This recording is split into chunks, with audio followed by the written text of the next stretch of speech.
Hello friends, ஓஃபோ K13X இந்த phone எப்படி இருக்குது, வாங்கலாமா வேண்டாமா, கொடுக்குற காசுக்கு ஒர்த்தாக இருக்கா அப்படின்னு சொல்லி இந்த வீடியோவில் பார்க்கலாங்க. இந்த வீடியோ ஸ்கிப் பண்ணாமல் பாருங்கள், ஓகேங்களா. நீங்கள் நம்ம சேனலுக்கு இப்போ தான் முதல் தடவை வரீங்கன்னா நம்ம சேனலை மோடிஃபை பண்ணுறதுக்கு சப்ஸ்கிரைப் பண்ண வந்துடாதீங்க. சப்ஸ்கிரைப் பண்ணிவிட்டு பக்கத்தில் ஒரு பெல் பட்டன் வருங்க, அழுத்தி ஆள் கொடுக்காம வந்துடாதீங்க. ஃபஸ்ட்டு இதோட டிஸ்பிளே வந்து போயிடலாங்க. 6.7 இன்ச் எல்சிடி டிஸ்பிளே கொடுக்குறாங்க. 120 ஹெர்ட்ஸ் ரிப்ஸர் கொடுக்குறாங்க. 120 ஹெர்ட்ஸ் ரிப்ரெஸ் இருக்கிறனால நம்ம ஸ்க்ரோல் பண்ணுறது எல்லாமே ஃபாஸ்ட்டாகவே இருக்குங்க. நல்லா ஸ்க்ரோல் பண்ணுறது, நல்ல மூவ்மெண்ட் ஸ்பீட் எல்லாம் ஃபாஸ்ட்டாக இருக்குது. அடுத்து 2000 நெட் ஸ்பீக் பிரைட்னஸ் லெவல் கொடுக்கறனால நம்மளுக்கு பிரைட்டாகவும் இருக்குது டிஸ்பிளே. அவுட்டோர் வெளிச்சத்தை யூஸ் பண்ணும்போதும் கூட நல்லாவே இருக்குது, ஓகேங்களா. அடுத்து நம்மளுக்கு டிஸ்பிளே வந்து ஒரு டீசெண்டாகவே இருக்குது. இன்னும் AMOLED கொடுத்தது இன்னும் பெட்டராகவே இருந்திருக்கு. அவங்க எல்சிடி தான் கொடுக்குறாங்க, பரவாயில்ல, இருந்தாலும் ஓகே தான். அடுத்தது 50 எம்பிக்கான ப்ரைமரி கேமரா கொடுக்குறாங்க. அதாவது பின்னாடி கேமரா 50 MP ப்ளஸ் 8 MP வந்து நம்மளுக்கு அல்ட்ரா எடுக்கிறாங்க. 1080 வீடியோ 60 எபிஎஸ் ஷூட் பண்ணிக்க முடியுங்க பேக் கேமராவில். வித் OS சப்போர்ட்டும் இருக்குது.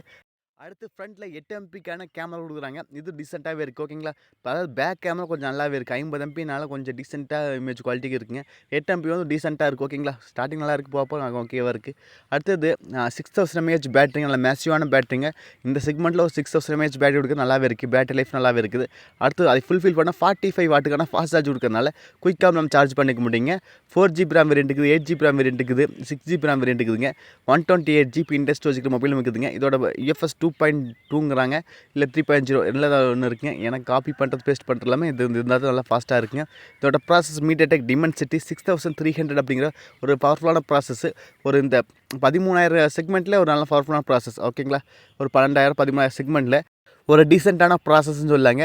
IP65க்கான வாட்டர் ஸ்டெண்ட் இருக்குதுங்க. டேமேஜ் ப்ரூஃப், அதாவது 360ல் வந்து டேமேஜ் ப்ரூஃப், கீழே போட்டாலும் ஒன்றும் ஆகாது, நல்லா ஸ்ட்ராங்காக இருக்குது அப்படின்ட்டு இருக்கிறாங்க. 5G சப்போர்ட் இருக்குது, 3.5mm ஜாக் இருக்குது, இது மாதிரி ஃபீச்சர்ஸ்லாம் இருக்குதுங்க. இதோட டிஸ்பிளே வந்து ஒரு டீசெண்டான, இன்னும் AMOLED கொடுத்துருந்தா இன்னும் இமேஜ் குவாலிட்டி கொஞ்சம் பெட்டராக இருந்திருக்கு, அவ்வளோதாங்க. ஆனால் எல்சி டிஸ்பிளே கொஞ்சம் நல்லாவே இருக்குது, ஓகேங்களா. ஓகேவானது. அடுத்தது நம்மளுக்கு கேமராவும் ஒரு டீசெண்டாக இருக்குது, போல் கேமரா கொஞ்சம் நல்லாவே இருக்குது. அடுத்தது பேட்டரி லைஃப் நல்லாவே இருக்குது. ப்ராசஸ் கொஞ்சம் டீசெண்டான ப்ராசஸ். ஒரு 13000 செக்மெண்ட்டில் ஒரு எனக்கு கீழே வட்டால் ஒன்றும் ஆகக்கூடாது, வந்து நல்லாவே இருக்கும் அப்படிங்கிற போது கண்டிப்பாக இந்த ஃபோன் நல்லாவே இருக்குது. ஏன்னா இப்போ ஃபோன் வந்து எடுத்தால் ஒரு 5 நாளில் கீழே போட்டுரும், 10 நாளில் கீழே போட்டுரும்.